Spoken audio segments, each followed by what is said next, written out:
멍게라고 하는 존재가 척삭동물 가문 내에서 척추동물은 아닌데 우리랑 제일 가까운 친구들이에요. 네. 그러니까 멍게하면 동물보다 식물보다 가깝게 맞아요. 느껴졌는데 저렇게 생각하시는 예, 분들도 은근히 뭐 많아요. 오징어, 뭐 낙지, 그 다음에 해삼 이런 애들보다 우리랑 훨씬 가까워요. 아, 오징어보다. 문어 이런 그러니까 더 애들보다 와닿죠? 훨씬 가까워요. 인사할 시간도 많습니다. 여러분의 시간을 낭비해드릴. 느리지만 쿨한 과학! 랩미팅입니다. 반갑습니다, 예수님들. 반갑습니다. 반가. 그래서 오늘 소개하려고 하는 논문은 이제 지난해에 네이처에 출판된 논문입니다. 아무튼 이쪽은 그냥 제가 일부러 네이처를 가져오는 게 아니라 다 네이처예요. 사람들이 보면 이게 왜 네이처에 실렸지라고 하지만 이 맥락을 이해하면 이게 왜 네이처에 쓰였는지 이해할 수 있어요. 척추동물에서 유일하게 재밌는 게 신경능 세포라는 말이 있을 정도로 신경능 세포가 중요한데 얘는 진화적 새롬이잖아요. 원래 없어요. 네. 원래 없던 애가 어떻게 우리 척추동물의 조상에서 출현하게 되는지에 대한 기원이 굉장히 중요한 문제인 거죠. 이 논문에 제가 첫 문장을 가져왔는데요. 뉴럴크레스트, 신경능 세포가 이제 논쟁이 되긴 하지만 The most important innovation of the vertebrate body plan. 그러니까 척추동물에서 가장 중요한 혁신이다. 그러니까 당연히 얘의 기원과 진화를 푸는 것은 매우 중요한 문제라고 할 수 있겠죠. 그리고 이게 2024년 논문이 작년에 발표됐는데 사실 이게 갑자기 빵 하고 나온 게 아니라 사실은 한 12년 전쯤에 네이처에 또 중요한 논문이 나왔어요. 저기서부터 시작되는 약간 후속 연구 같은 느낌이에요. 그래서 연구진도 약간 겹치고요. 그리고 또 재밌는 거는 밑에 2015년 논문도 이것도 또 네이처 논문인데 약간 두 논문이 기원에 대해서 서로 다른 가설을 제시해요. 뉴럴 크레스트 셀의 이 신경능 세포의 기원에 대해서 나름대로 추적을 하려고 했는데 그 추적을 해서 후보로 내놓은 세포들이 달랐어요. 원래 싸움이 제일 재밌잖아요. 그렇죠. 네. 저희 진화생물학계에서 현대에 일어나고 있는 아주 중요한 논쟁 중 하나가 이 신경능 세포의 기원에 대한 문제다. 너무너무 중요한데 확실하게 모두가 합의할 수 있는 뭔가가 아직까지 밝혀지지 않은 상태다. 그러니까 작년에 이 연구 결과가 네이처에 발표가 될 수 있었습니다. 자, 그래서 이 신경능 세포가 어떻게 만들어졌냐. 지난 시간에 제가 이걸 얘기를 했잖아요. 계속 울고 먹을 거라고 했죠. 네. 이걸 계속 울고 먹는 거예요. 뭐냐? 변용이다. 이 코옵션이라고 했을 때 이보 디보라고 하는 것의 주요 핵심 시나리오라고 하는 것은 뭔가 박쥐의 날개처럼 뭔가 새로운 게 생겼을 때 무에서 유가 짠하고 나타나는 것이 아니라 첫 번째 손이 있었다. 원래 뭔가 있었다. 그렇죠. 손이 있었다. 두 번째 그 손이 뭔가 달라져서 새로운 구조와 기능을 획득했다. 그렇기 때문에 우리가 뭔가가 진화했다라고 했을 때 실제로 그때의 뭔가가 진화되기 시작한 건 없다. 이미 이전부터 뭔가가 진행돼 왔었고 그걸 기반으로 새로운 게 생겨난다라고 하는 것이 말하자면 이 진화의 핵심 시나리오라고 할 수 있겠습니다. 그래서 이 시나리오를 오늘의 이 얘기의 주인공인 신경능세포 한번 적용시켜 봅시다. 자, 저기 왼쪽에 보이는 게 저 초록색 형광으로 표시된 게 신경능세포들이고요. 저 신경능세포가 과연 그러면 어떻게 출현하게 됐냐, 진화하게 됐냐라고 했을 때 첫 번째 우리가 물어야 할 질문은 원래 뭔가가 있었다고 한다면 신경능세포는 무엇으로부터 기원했을까? 우리가 지난번에 우리 이 귀여운 귀의 기원을 밝히기 위해서는 이 귀가 원래 어디에서 무엇으로부터 이 귀가 만들어졌을까 해서 추적해 보니까 아가미의 그서 기원을 찾을 수 있었다라고 했잖아요. 마찬가지를 해야 되는 거예요. 그거를 이제 찾아 나가려면 어디에서 왔는지 찾아 나가려면 결국 역사를 들여다봐야 됩니다. 우리는 척추동물이에요. 제가 되게 많이 듣는 얘기 중 하나가 일반인들은 동물과 곤충을 구분해서 말하는 경우가 많더라고요. 맞아요. 당연히 곤충도 동물이죠. 근데 그렇게 생각하시는 분들은 동물이라고 했을 때 생각하는 동물들이 대부분 척추동물들일 거예요. 어떻게 보면 곤충은 너무 우리랑 다르게 생겨서 동물이 아닌 별도의 무엇이라고 생각하실 수도 있을 텐데 이 우리가 일반적으로 생각하는 귀여운 동물 아닌 동물들은 포유류가 압도적으로 일단 많고 그리고 뭐 거북이나 악어나 파충류, 그다음에 개구리나 도롱뇽 같은 양서류에 그다음에 바다에는 뭐 스노클링 하거나 수족관 가면 물고기들 많으니까 다양한 뭐 경골오류, 연골오류 이런 것들을 포함해서 그런 애들이 다 척추가 있어요. 척추가 있는 척추동물이죠. 그렇죠. 김수환무, 거북이와 두루미 네 맞습니다. 모두 다 척추동물입니다.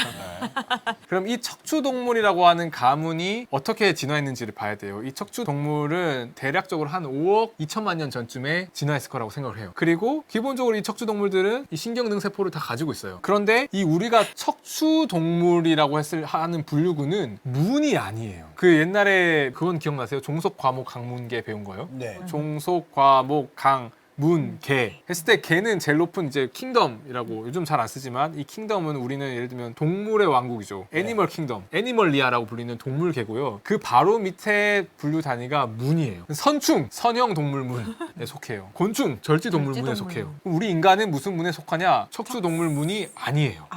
척추 동물은 아문이에요. 문 아래에 있는 작은 단위 서필럼이라고 해요. 그래서 척추동물 아문이라고 부릅니다. 네. 그래서 보시면 왼쪽에 제가 위키피디아에서 인간의 분류 이 종속 과목 학문계 체계를 가져왔어요. 그럼 필럼이 문이거든요. 동물 밑에 애니멀리아 동물 밑에 필럼 문이 있죠. 저게 뭐라고 써 있냐면 벌터브라타 척추동물 아문이 아니라 코올다타라고 써 있어요. 코올다타는 뭐냐면 척삭동물 문이란 거예요. 그래서 우리의 그 문 단위 가장 말하자면 동물 안에서 가장 큰 단위의 가문의 우리의 멤버십은 척추동물 가문이 아니라 척삭동물 가문인 거예요. 네. 척삭동물 가문 안에 척추동물이 있습니다. 네. 이 척삭동물은 굉장히 오래됐어요. 척추동물보다 더 오래됐죠. 근데 사실은 척추동물 가문은 척삭동물에서 초기에 출현하긴 했는데요. 그 유명한 캄브리아기 대폭발 시기 그때에 이 척삭동물도 진화했을 거라고 추정을 하고 있고요. 어떻게 아냐면 화석이 있어요. 그래서 오른쪽에 보면 저게 피카이아라고 하는 굉장히 유명한 화석이거든요. 버지스 셰일이라고 해서 캄브리아기 대폭발 시기의 생물들이 아주 잘 남아있는 화석인데 저기 피카이아라고 하는 화석을 보면 척추는 없고 척삭의 추정 구조가 확인이 돼요. 척삭이 뭐예요, 정확하게? 자, 그게 궁금하시죠? 네. 그게 다음 나옵니다. 그래서 쟤네들을 어쨌든 척삭 동물이라고 하는 그 가문은 화석으로부터 확인되는 아주 오래된 가문이에요. 일단은 척삭 얘기를 하기 전에 간단하게 소개를 드릴게요. 우리 아유, 소개하지 말고 척삭이 먼저 얘기해달라니까. 안돼 스포하지 말라고 했어. 척삭 동물 가문에는 척추 동물이 있고 그럼 척추 동물 아닌 애도 있단 말이잖아요. 네. 그쵸. 아닌 애가 척추 척삭 동물들이에요. 그래서 무척추 척삭 동물의 대표적인 게 두삭 동물이랑 미삭 동물이라는 애가 네. 있어요. 척삭이 도대체 뭐냐? 네. 척삭이 왜 중요한지 말씀드릴게요. 이게 아까 신경관이 만들어졌잖아요. 네. 피부 여기 피부가 있잖아요. 피부가 말려서 튜브가 되잖아요. 네. 가만히 있던 애가 혼자서 왜 말리냐고요. 네. 근데 요 말릴 때 얘를 부추기는 애가 밑에 있어요. 걔가 막대기처럼. 네. 걔가 척삭이에요. 신경과 튜브가 만들어지기 전에 그 밑에 이 길쭉한 막대기가 먼저 만들어져요. 네. 그 막대기가 척삭이에요.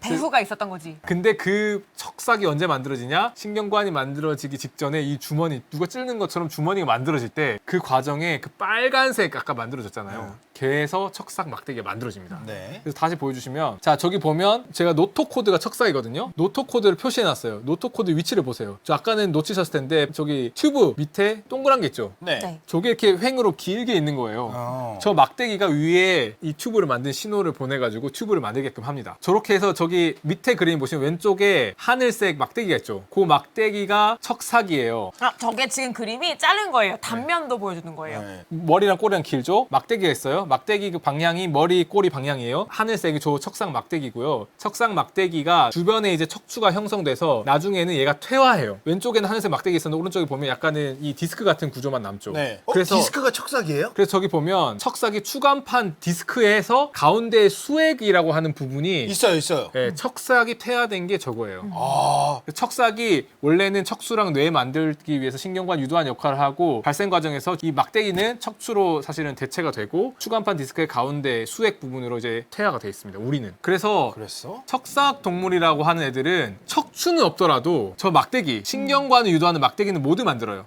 그리고 그 막대기가 만들어지고 그 위에 신경관이 형성되는 건 다 동일해요. 그래서 척삭이라고 하는 것은 신경관을 유도하고 우리 인간의 경우를 생각해보면 뇌도 만들고 척수도 만들고 거기서 결과적으로 신경관이 만들어지는 과정에서 이제 신경 능세포를 탈출하잖아요. 네. 그 얼굴, 머리, 뼈까지 다 만드는 거예요. 그래서 척삭이 굉장히 중요하죠. 이거의 시작점에는 척삭이 있는 거예요. 자, 이제부터 슬슬 재밌어집니다. 아까부터 재밌다고 그랬는데. 이제 진짜 재밌어요.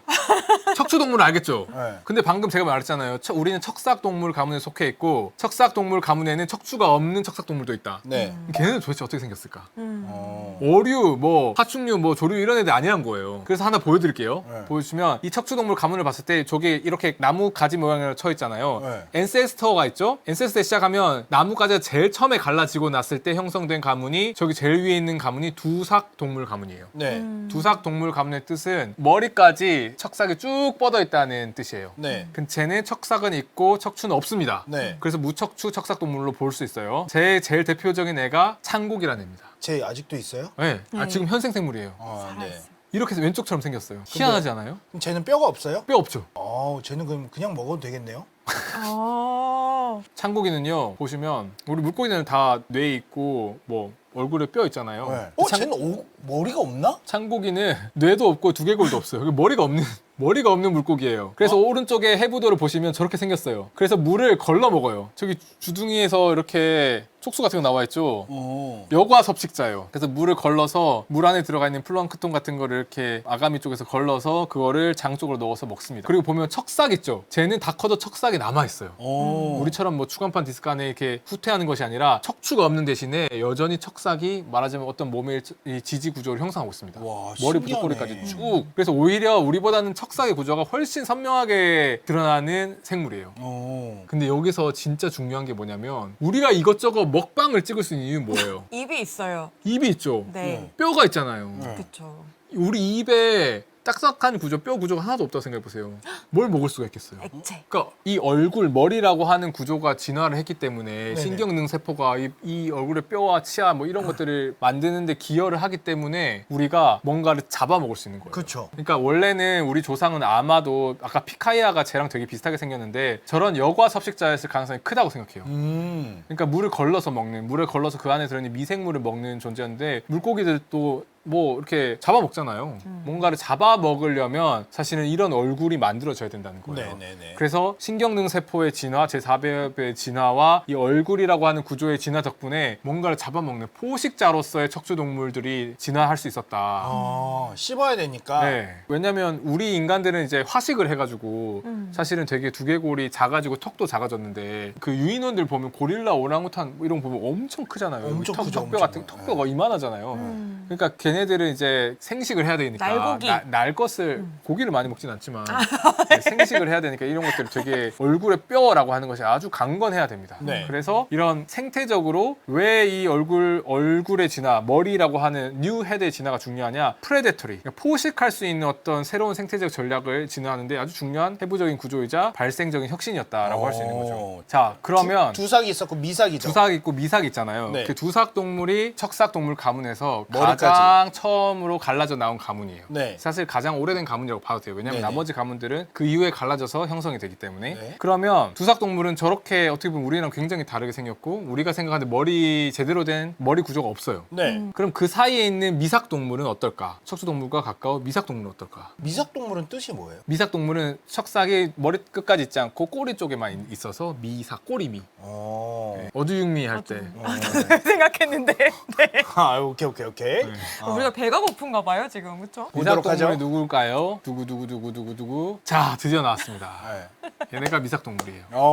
오랜만에 나왔네요. 충격적이잖아요. 멍게를 보면 척삭동물문이에요. 네. 그러니까 우리랑 같은 가문이에요. 멍게는 우리랑 진짜 가까운 생물이에요. 그래서 멍게가 속한 데가 이제 보통 예전에 튜니케이트라고 많이 했어요. 피낭 동물, 이제 이게 주머니 나는 게죠. 네, 피낭 동물 아문이라고 많이 불렀고 이게 결국 미삭 동물 아문이랑 똑같은 말이에요. 그래서 이 멍게라고 하는 게 이제 멍게, 해삼, 말미잘이라고 했을 때 사실은 우리 인간과 계통적으로 가까운 순서예요. 멍게가 우리랑 제일 가깝고 그 다음 해삼, 그 다음 말미잘이에요. 네. 멍게라고 하는 존재가 척삭 동물 가문 내에서 척추 동물은 아닌데 우리랑 제일 가까운 친구들이에요. 네. 그러니까 멍게하면 동물보다 식물보다 가깝게 맞아요. 느껴졌는데 저렇게 생각하시는 예, 분들도 은근히 뭐 많아요. 오징어, 뭐 낙지, 그 다음에 해삼 이런 애들보다 우리랑 훨씬 가까워요. 아, 오징어보다. 문어 이런 그러니까 더 애들보다 와닿죠? 훨씬 가까워요. 곤충보다 더 훨씬. 아, 그렇게 이해해야 되는구나. 오케이. 지렁이보다 훨씬. 네. 아니, 뭐 그러니까 이렇게 막. 문어보다 우리랑 훨씬 가까워요. 네 얼굴 오징어 봤습니다. 그래서 사실 오늘 끝나지 않을 이 컨텐츠의 주인공이 바로 이 시오나라고 하는 애고 네. 얘가 유령 멍게라고 불리는 애입니다. 지금도 살아있나요? 왜 얘는 약간 유해종이에요. 전 세계에서 유해종이라고요? 약간 유해종 같은 종이에요. 어디나 잘 자라가지고 막 물에 잠겨 있는 뭐 밧줄 같은 데도 막 붙어서 자라고 해서 뭐 귀한 종은 아니에요. 근데 쟤를 영어로 sea base라고 하더라고요. 네. 우리가 먹는 멍게는 영어로 뭐라고 하는지 아세요? 파인애플이라고 합니다. sea 파인애플. 네, 바다 파인애플. 네. 오, 좀 몰랐다. 자, 그래서 다시 보여주시면 이 시오나 속으로 불러요. 시오나라고 하는 속인데 굉장히 저희 쪽에서는 핫한 생물이에요. 얘는 논문이 좋은 논문이 되게 많이 나오고 있어요. 왜 논문이 많이 나오냐? 유해종이 핫하기도 힘든데. 이 계통분류적으로 너무 중요한 위치에 있는 거예요. 어. 척추 동물의 진화에 대해서 아주 중요한 힌트를 줄 수 있는 위치에 있어요. 근데 여기 보면 제목을 다시 볼게요. 2024년 우리 논문의 제목을 보면 뉴럴 크레스트 리니지, 신경능 세포의 리니지, 세포의 계통을 뜻하는 네, 거예요. 계통. In the protovertebrate 모델이라고 돼 있어요. 네. 그리고 다음에 시오나는 아까 말했던 것처럼 이 유령 명계를 얘기하는 거죠. 네. 프로토벌터브레이트. 벌터브레이트는 척추동물. 척추동물을 뜻하는 거고 프로토는 전. 전. 네, 그래서 원시. 보통은 원시적인 네. 이렇게 할 수 있어요. 그래서 원시적인 척추동물 조상의 모델로서 시오나를 쓴다는 거예요. 오. 그러니까 모든 척추동물들의 원시 조상이 있었을 거 아니에요. 뭐 조류니, 뭐 파충류니, 뭐 포류니 가리지 않고 얘네들 모두를 다 아우르는 우리 파운더. 그 조상은 없죠. 그 조상은 그때 살고 가셨으니까. 현재 없다고요? 네, 현재 없죠. 네. 그래서 우리가 볼 수 있는 거는 지금 살아있는 생물들이잖아요. 과거 뭐 5억 몇천만 년 전쯤에 살았을 조상과 유사한 생물이 현재 살아있는 생물 중에 있을까? 그렇게 했을 때 아주 유력한 생물이 바로 이 멍게들이라는 거예요. 오. 저기 지금 계통을 봤을 때 제가 빨간색으로 하이라이트 친 두 개가 이제 미삭동물 혹은 피낭동물이 있고 그 다음에 벌터브라타 저게 척추동물이죠. 그리고 조금 올라가 보면 그 바로 바깥에 창고기가 있어요. 그러니까 두삭동물. 네. 두삭동물이 제일 먼저 갈라지죠. 그리고 그 위에 올라가면 피카이아가 있어요. 네. 아까 제가 보여드렸던 캄브리아기 화석. 그리고 조금 올라가 보면 저기에 가로로 그어서 노토코드라고 써있거든요. 척삭. 척삭이 피카이아랑 살아있는 지금 현생 척삭 동물들 사이 그 어느 부분에서 지나있을 거라 생각을 해요. 그래서 이 계통도를 봤을 이 계통도가 알려준 건 뭐냐면 멍게가 뭐다? 우리의 자매다. 여기서 말하는 우리의 자매라고 하는 것은 척추 동물을 말해요. 계통 분류학에서 자매라는 표현을 많이 쓰거든요. 자매는 딱 이렇게 가지가 두 개로 딱 갈라졌을 때 요 가지에 대해서 갈라져 있는 나머지 한 가지. 요거를 자매라고 불러요. 얘랑 얘를 자매라고 불러요. 그래서 사실은 예전에 척추동물과 미삭동물 가문이 예전에 갈라졌고 네. 우리는 척추동물이고 우리의 자매들이 미삭동물인 거죠. 오. 이게 왜 원시 척추동물 조상이 모델이 될 수 있냐면 얘네들이 우리랑 가장 가까운 조상을 공유해요. 네. 저기 보시는 창고기 있잖아요. 아까 보였던 두삭동물 창고기 공동조상 더 거슬러 올라가야 돼요. 그럼 제 끝에서 우리 벌터브레이트 쟤랑 선으로 이어서 만나는 지점을 가보면 고기 조상이 창고기랑 우리의 공통 조상이잖아요. 네. 저기는 멍게랑 우리의 공동 조상이란 거예요. 네. 훨씬 가까워요. 오. 그 말인 즉슨 창고기와의 공동 조상은 척추동물의 공동 조상보다 더 훨씬 옛날로 거슬러 올라가야 되니까 그 사이에 진화가 일어났으니까 변화가 일어났으니까 척추동물의 원시 조상을 가늠하기에는 더 많은 변화가 누적되어 있는 거죠. 오. 그래서 멍게는 피낭동물, 미삭동물은 척추동물과 가장 최근에 분기 가지가 갈라진 분류군이기 때문에 멍게랑 우리의 공통점을 찾았잖아요. 네. 그러면 그건 아마도 우리 조상이 우리 둘에게 물려준 유산일 것이다. 아. 얘네들이 엄청 다르게 생겼는데 비슷한 게 있다면 독립적으로 진화를 했을 가능성이 배제할 수는 없지만 수렴 진화했을 가능성을 배제할 수는 없지만 그래도 아주 높은 확률로 우리의 조상이 그랬기 때문에 가까운 조상이 그랬기 때문에 우리가 이런 특징들을 공유한다라고 볼 수 있다는 거죠. 예를 네. 들면 멍게도 발생 과정에 척삭이 나타나요. 우리도 척삭이 있어요. 발생 과정에 척삭이 중요한 역할을 해요. 이게 우리 척추동물이 따로 척삭을 만들어내고 멍게가 따로 척삭을 만들어낸 게 아니라 멍게랑 인간의 공동 조상이 척삭을 가지고 있었기 때문에 여전히 우리가 척삭을 이용해서 발생을 한다라고 해석하는 게 제일 심플한 설명이죠. 네. 진화생물에서 제일 중요한 원리는 최대 단순성이에요. 복잡하게 설명하면 안 돼요. 그래서 그런 방식으로 왜 시오나 이 유령 멍게가 척추동물 원시 조상의 모델이 될 수 있냐. 여기서 말하는 모델이 우리의 조상이 멍게 같았다는 게 아니에요. 사람들이 많이 오해하세요. 우리의 조상이 멍게 같았다는 게 아니라 멍게랑 우리가 공유하는 게 있다면 그거는 우리 조상으로부터 물려받았을 가능성이 크다. 그렇기 때문에 얘를 그 모델로 쓸 수 있다라고 하는 거예요. 네. 자, 그러면 이제 구체적으로 여기서 던질 수 있는 세포가 던질 수 있는 세포가 아니죠. 세포를 자꾸 던질 수 있는 질문이 네, 질문이 멍게에게도 신경능 세포와 같은 세포가 있을까? 원래 뭔가가 있었고 뭔가가 있었는데 거기서부터 신경능 세포가 나왔다면 이 신경능 세포가 뭘로부터 만들어졌을까? 멍게와 원시 척추 동물 조상에게서 신경능 세포 같은 세포가 있었을까? 그러니까 멍게한테 신경능 세포 같은 세포가 있으면 그것과 우리가 가지고 있는 신경능 세포의 어떤 이 특징이라고 하는 것이 아마도 그 공동 조상이 신경능 세포 비슷한 무엇을 가지고 있었기 때문에 우리 둘 다 한쪽은 신경능 세포, 한쪽은 신경능 세포 혹은 그것과 비스무리한 세포를 가지고 가지게 되었을 것이다라고 추정할 수 있는 거죠. 네네. 만약에 멍게한테 신경능 세포가 아예 없다. 그런 비스무리한 세포가 아예 없다. 그러면 뭐예요? 멍게랑 우리의 공동 조상에게는 없는 거죠, 신경능 세포가. 그리고 척추 동물의 진화 과정에서 이 신경능 세포는 완전히 진화적 새로움으로 출현했을 것이다라고 보는 거죠. 그러니까 물려받은 거냐, 나중에만 네. 생겨난 거냐. 이거의 핵심적인 문제는 신경능 세포가 언제 진화했냐, 척추 동물 공동 조상이 살았던 그 시대에 출현했냐, 혹은 그 이전 시대, 멍게랑 척추 동물이 갈라지기 이전 시대에 존재했냐, 네. 이런 질문들에 해당한다고 할 수 있겠습니다. 여기서 중요한 거는 멍게의 리즈 시절이에요. 제가 귀엽네요. 어디서 귀여워야 되는 거야? 저 약간 점두개 네. 찍힌 게 약간 눈 감고 귀엽지 않아요? 약간 그 포켓몬 중에 우츠동? 좀 빨리. 아 예. 유령 멍게, 왼쪽 아래가 유령 멍게예요. 지금 우리가 알고 있는 멍게인데, 멍게는 유생 시절엔 저 A처럼 생겼습니다. 올챙이 같이 생겼네요. 네, 올챙이 같이 생겼죠. 네. 또 올챙이는 척추 동물이잖아요. 그쵸. 그래서 지금 C는 지금 무슨 바닷속에 들어가 있는 뭐 밧줄인지 뭐 그런 이렇게 인간의 어떤 물질에서 저 유령 멍게도 엄청 많이 자라난 거고, D가 보면 유생은 창고기랑 다르게 머리 구조가 좀 있어요. 맞아. 그리고 안에 보면 뇌 같은 구조도 있어요. 아까도 헷갈리셨잖아요. 두삭동물보다 미삭동물이 더 가깝네? 라고 하셨잖아요. 네. 근데 유생을 보면 방금 올챙이 같다고 하셨잖아요. 올챙이 척추동물이잖아요. 그래서 이 멍게의 리즈 시절, 멍게의 젊은 시절은 뭔가 더 우리랑 비슷합니다. 그래서 저희 뇌 같은 거라고 왜 말하냐면, 그러니까 뇌가 뭔지를 정의하기가 조금 애매하긴 해요. 네네. 그래서 어떤 사람들이 저 정도로 집적이 되면 신경세포가 뇌라고 부를 수도 있고, 어떤 사람들은 뇌 같은 무엇이라고 보기도 해요. 그 약간 경계에 있는 정도로 집적화가 돼 있습니다. 네. 근데 뭐 뇌라고 불러도 상관없을 것 같아요. 근데 멍게는 알에서 태어나나요? 그렇죠. 또 우리가 알고 있는 성체 멍게에서 정자랑 난자를 배출해서 쟤네가 수정을 하면 저기서 알에서 배아 발생을 하는 거죠. 그래서 저 알에서 저런 올챙이 모양의 라바가 배아 발생을 한 다음에 태어나요. 그럼 저 올챙이가 헤엄을 치고 다니다가 땅에 갖다 붙어서 고착을 하고요. 머리를 땅바닥에 박는 거예요. 물고 나무서는 거죠. 네. 우리 시작할 때 이다현 교수님 한 것처럼.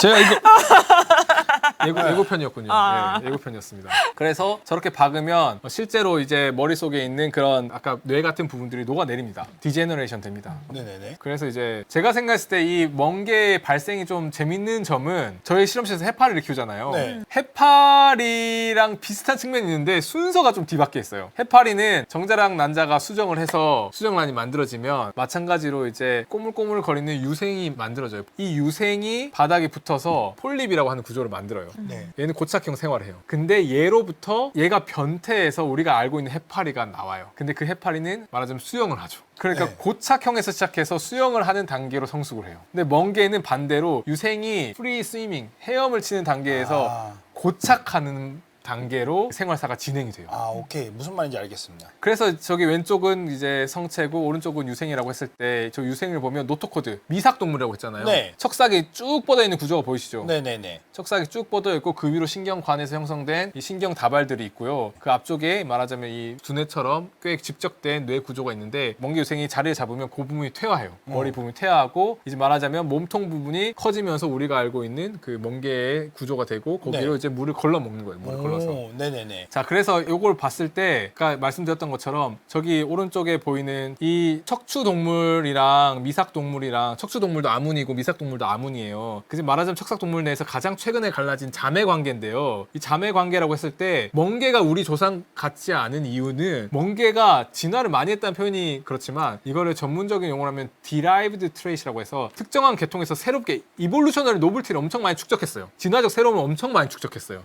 우리 조상에 비해서. 그러니까 멍게 성체는 그 아까 창고기나 아니면 일반적인 물고기랑도 엄청 다르잖아요. 사실 척삭동물의 어떤 생물과도 멍게는 좀 많이 다르게 생겼어요. 네. 그래서 우리의 조상이 멍게 같다라고 보는 이유가 딱 여기 계통이 그려져 있고요. 이 계통에 멍게의 유생과 성체를 둘 다 그려놓은 이유가 거기 있어요. 성체는 엄청 다르지만 유생, 투니케이트, 이 피낭 동물의 유생과 이 우리 척추 동물을 비교해 보면 상당히 비슷해요. 그리고 저기 위에 올라갔을 때 창고기나 아까 그 화석에서 이 멸종한 종이 피카이아나 다 어떻게 보면 비슷한 느낌 있죠. 네. 거기 핵심은 노토코드가 쫙 있는 거예요. 노토코드가 딱 이 몸의 축을 만들어 주는 거예요. 그래서 멍게 유생이 성체에 비해서 척추 동물과 더 유사하죠. 네. 그래서 척추 동물 조상의 원시 조상의 모델로 쓰려면 사실 뭘 봐야 된다? 다 큰 멍게가 아니라 새끼를 봐야 된다. 유생을 봐야 된다. 그리고 어린 시절을 봐야 한다는 거예요. 그래서 아까 저기 왼쪽에 보면 초기 단계가 중요하기 때문에 사실 우리도 신경능 세포가 굉장히 빨리 만들어져요. 네. 말씀드렸잖아요. 발생이 중요한 단계가 포배, 낭배, 네. 그 다음에 신경배.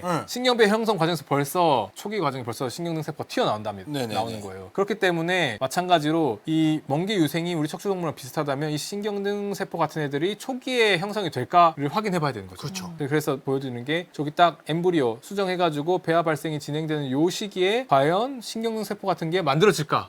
요거를 확인하는 게 신경능 세포의 기원 문제에서 매우 중요한 작업이라고 할 수 있겠습니다. 네. 그래서 오른쪽에 보시면 CO나 유령 명계의 발생 과정, 제일 위에 수정란부터 저기 유생이 될 때까지의 요 발생 과정을 엄청나게 자세하게 추적을 했고 오랫동안 연구를 해왔어요. 그러네요. 저 유성 진짜 올챙이 같이 생겼네요. 그래서 저기 보면 세포 하나, 두 개, 네 개 뭐 이렇게 되죠. 저 거의 예쁜 꼬마 선충이랑 좀 비슷한 수준으로 저는 느껴져요.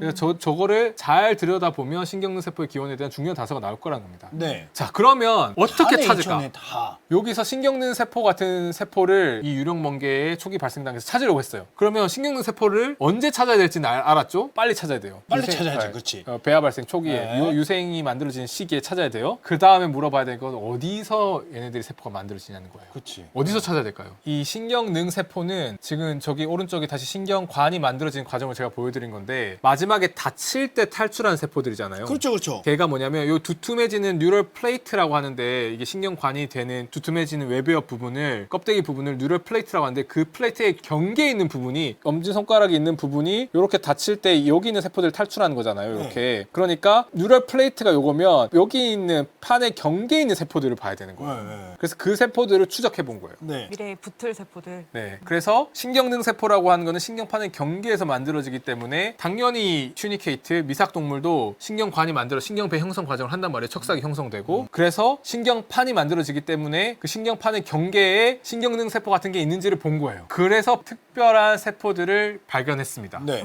그 세포의 이름이 A9.49 세포고요. 우와. 이 세포가 2012년 네이처 논문의 주인공이기도 하고 2024년 네이처 논문의 주인공이기도 해요.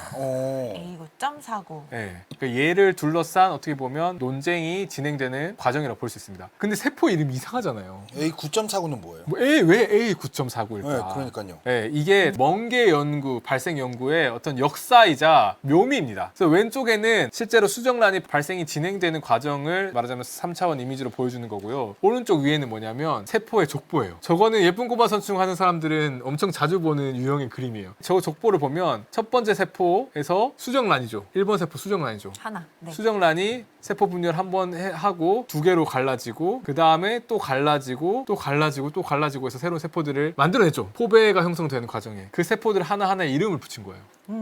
예쁜 꼬마 선충이랑 똑같이 한 거죠. 오케이. 왜냐하면 얘도 예쁜 꼬마 선충과 마찬가지로 이 멍게의 배아도 인베리언트 셀 리니지를 가지고 있어요. 이게 뭐냐면 수정란마다 발생 패턴이 똑같단 말이에요. 네. 얘네가 수정란마다 발생 패턴이 다르면 이름을 붙일 수가 없을 거 아니에요. 그래서 이거를 하나가 갈라져서 1번, 2번이 되고 그 다음에 여기서 1-1, 1-2 나오고 2-1, 2- 나오고 하는 거를 계속해서 배아 발생 과정을 관찰하면 다 추적해서 이름을 다 붙이고 그걸 가지고 족보를 그릴 수 있는 거예요. 그럼 그 족보를 가지고 추적해서 신경능 세포 같은 후보, 말하자면 용의자로 특정된 애가 이 A9.49 세포였던 겁니다. A9.49라는 거는 네. 저기에 보면 A5, A6 이렇게 나갈 때 네. A9라는 거예요? 그러니까 9스테이지에 있는 세포를 말하는 거예요. 그러니까 제가 또 분열을 하고 나면 세포가 두 개가 되잖아요. 네. 그러면 아마 이 A10 몇으로 이름 바꿀 거예요. 그쵸? 네, 그래서 지금 보면 A9.49라고 하는 애가 저기 초록색 딱 그쪽에 있고 거기 위치가 딱 뉴럴 플레이트 보더에 해당하는 위치예요. 신경판의 경계에 해당하는 위치에 제가 딱 있고 저 노란색은 뭐예요? 저 노란색은 경계 바깥에 있는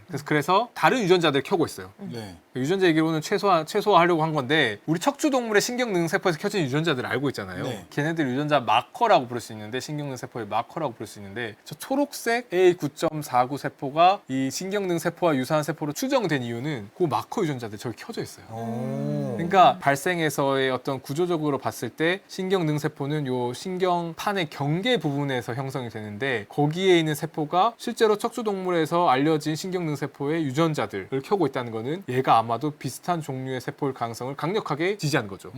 알겠습니다. 우리가 그때 아감이랑 웨이를 비교할 때 그 DLX라고 하는 유전자가 둘 다 켜있다고 하는 게 얘네가 같은 발생적 기원을 가지고 있다는 거에 대해서 강력한 근거가 되는 것처럼 얘도 마찬가지로 A9.49 이 세포가 그 후보자로 특정이 된 겁니다. 네. 자, 그래서 오늘 여기까지. 왜냐면 지금 이 A9.49가 뉴럴 클래스 셀인지 아닌지 얘와 관련이 있는지 맞는지 아닌지를 보려면 실험 얘기들을 해야 돼요. 그렇죠. 이거 머리 터져요. 그래서 지금 오늘 던진 신기형능 세포의 기원에 대한 이야기를 조금 진짜 딥하게 이 연구 결과들을 중심으로 좀 소개를 드리겠습니다. 오늘 네. 약간의 이 레드카펫을 좀 깔았던 시간이고요. 그래서 결과적으로는 지금 2024년 논문을 통해서 신기형능 세포의 기원에 대해서 이렇게 심플한 모델이 나왔어요. 네. 이 모델이 어떻게 나오게 됐는지, 얼만큼 강력한 근거를 가지고 있는지를 다음 시간에 설명드리고요. 그리고 요것만 하면 좀 아쉬울 것 같아서 제가 한번 시도는 해볼 텐데 두 개를 다 담을 수 있을지 모르겠지만 그 다음에 왜 웃는 거야? 같이 웃자. 왜? 아니 난 창국이랑 먼게에서 끝낼 줄 알았는데 칠성장어 나와가지고 너무 웃겨서. 아, 칠성장은 뭔데? 칠성장 이거 스포하면 안 되니까 칠성장어 또 분류해서 갖는 중요한 역할이 아주 있으니까. 중요한. 아니 뭐 알아요, 웃지. 모르는데 웃을 수가 없어. 이 사람이 너무 이제 막 진짜 막 하고 싶은 거 다 하는구나 이런 생각이 갑자기 들어서. 그러니까 지구상에 다양한 생물들이 있고 뭐 다양한 동물들이 있고 네. 모두 다 중요하고 의미가 있겠죠. 근데 그 중에서 정말 계통 분류학적으로 진화적으로 매우 중요한 생물들이 있어요. 멍게, 이제 창고기, 그리고 되게 중요한 애가 우리 척추동물에서 또 중요한 애가 칠성장어예요. 네. 쟤는 잘린 거예요? 저 단면도에 저렇게 생긴 거예요. 그렇게 생겼어요. 저게 주둥이가 저걸 그렇게 핏바람 생겼어요. 거예요. 좋습니다. 그리고 그래- 말씀하셨잖아요. 포장마차 그래서 포장마차 특집. 특집. 포장마차 특집. 이 논문도 작년에 네이처에 나왔어요. 네. 뭐였냐면 제목이 되게 아름다워요. Neural crest origin of sympathetic neurons at the dawn of vertebrates. 새벽이란 표현이 나와요. 너무 시적이잖아요. 척추 동물의 새벽에 무슨 일이 일어났냐? 그때 뉴럴 크레스트 신경능 세포예요. 전지전능한 것 같아. 척추동물의 새벽이라는 표현 진짜 좋네요. 네. 저 때에 뭐가 만들어졌냐? 이 신경능 세포로부터 교감신경들이 만들어졌을 거다. 야, 또 신경 얘기 나오네. 너무 네. 좋다. 인사할 시간도 많습니다. 여러분의 시간을 낭비해드릴 느리지만 쿨한 과 랩미팅이었습니다. 감사합니다, 교수님들. 감사합니다. 야비야.